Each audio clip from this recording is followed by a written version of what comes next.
ហើយវាមិនសេរីចាស់នៅក្មេងកុំចង់មកប៉ាងងងសេរីចាស់បលោកសង្គមឡើងច្បាស់ហើយសេរីចាស់ដល់លេងដាច់យប់មិនដែលនឹងចូលផ្ទះសេរីចាស់ក្នុងមានសង្គមងងឹតល្ងឹតឈឹងសេរីចាស់បងក៏តែរឿងឧក្រិដ្ឋឆ្អែតឆ្អល់សេរីចាស់បដូរក្បាលឲ្យទៅជាក្តិតសេរីចាស់ឆ្អែតឆ្អល់អស់ហើយនៅក្នុងមួយជីវិត2013ខ្ញុំនៅចាំវាមិនភ្លេចទៅសាលានឹងគេដែរតែពូកែតខាងកិច្ចបកឡូជុតកកឬកន្លែងកោះពេញអង្គុយមកអាគារអស់នេះផ្ទះរលឹមស្រេចស្រេចមានម៉ូតូអសងមានទាំងម៉ូតូណេកមានប្រុសមានស្រីបាយស្លុយឡើងទេពួកគេមានអាវុធអាពួកម៉ាក់ប្រយ័ត្នបន្តិចចោះចាញ់សិនចោះព្រោះយើងមានគ្នាតិច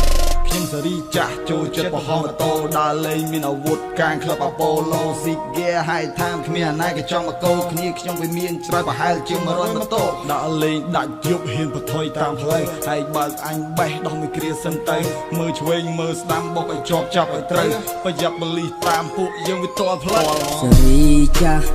ធ្វើអីតែប្រទេសតែបដាហើយវាមិនសេរីចាស់អាអូននៅក្មេងគុំចង់មកបាំងសេរីចាស់ប្រលោកសង្គមយ៉ាងច្បាស់សេរីចាស់ដើរលេងដាច់យប់មិនដែលចូលផ្ទះសេរីចាស់នៅក្នុងសង្គមងងឹតល្ងឹតឈឹងសេរីចាស់បងក៏តែរឿងឧក្រិដ្ឋឆ្អែតឆ្អល់សេរីចាស់បដូរក្បាលឲ្យទៅជាក្តិតសេរីចាស់ឆ្អែតឆ្អល់អស់ហើយនៅក្នុងមួយជីវិតមុននឹងជាប់ខ្នោះគិតតែខ្លួនឯងអ្នកខ្លាំងមិនទៅខ្លាចងាប់ទូប៉ូលីសហើយនឹងច្បាប់ក៏ប្រឆាំងរបស់លោកម្សៅមានទាំងក្រមមានទាំងដុំគឺវាក្តាំងគឺវាខ្លាំង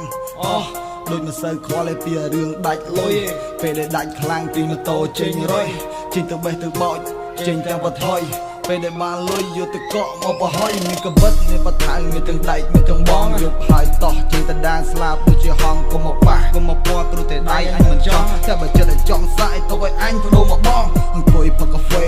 អានរឿងនិទានផឹកតិចតិចគេថាប្រយ័ត្នមានជួបមួយថ្ងៃ3កញ្ចប់ឯមិនក៏មិនឃើញញៀនមិនស៊ីមិនដេកព្រោះកាពះវាមិនឃ្លានចាស់ធ្វើអីតែផ្ដេសតែផ្ដាហើយវាមិនសេរីចាស់នៅក្មេងកុំចង់មកប៉ាងងងសេរីចាស់បលោកសង្គមឡើងច្បាស់អស់ហើយសេរីចាស់ដល់លេងដាច់យប់មិនដែលនឹងចូលផ្ទះសេរីចាស់ក្នុងនាមសង្គមងងឹតល្ងឹតឈឹងសេរីចាស់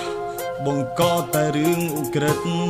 ឆ្អែតឆ្អល់សេរីចាស់បដូរក្បាលឲ្យទៅជាក្តិត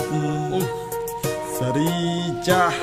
ឆ្អែតឆ្អល់អស់ហើយនៅក្នុងមួយជីវិតរបស់ខ្លួនសំណោះកាយសំណោះមកដៃទៅនៅផ្ទះសំណោះកូនជាប់ខ្នោះអ្នកមកដៃស្ទើរផ្ទះអ្នកមកដៃតកស្លុតដុតទូសំពះព្រះអាកូនអ្នកមកដៃឆាប់ដល់មកមកផ្ទះខ្លួនដើរផ្លូវខុសក៏តែពាកសបាយមានអាភៀនកាញ់ឆាសុកចិត្តទៅចាំមកដៃឈាមស្រក់ពេញដីក៏មិនយំសោះឡើយទម្រាំដឹងខ្លួនខុសគឺមានតែពាកថាស្ដាយបិទភ្នែកវែកញែកឈប់គិតពីរឿងចាស់កាយខ្លួនពីអ្នកលេងព្រមមិនចង់កាំក្រាស់គុំចង់ធ្វើអ្នកខ្លាំងហើយមិនស្ដាប់ពាក្យចាស់ម៉ែឪខំប្រដៅមិនស្ដាប់គាត់ខ្លាចស្ដាយខ្លួនស្ដាយប្រាណគឺវាហួសពេលអស់វាបដិសារីព្រោះតែដៃចុះខ្នោះនេះហើយសេរីចាស់មានប្រវត្តិអាក្រក់លទ្ធផលចុងក្រោយគឺជីវិតសកក្រក់សេរីចាស់ធ្វើអីក៏ផ្ដេសតែផ្ដាហើយវាមិនសេរីចាស់នៅក្មេងកុំចង់មកប៉ាងងងសេរីចាស់បលោកសង្គមឡើងច្បាស់អស់ហើយសេរីចាស់ដល់លេងដាច់យប់មិនដែលនឹងចូលផ្ទះ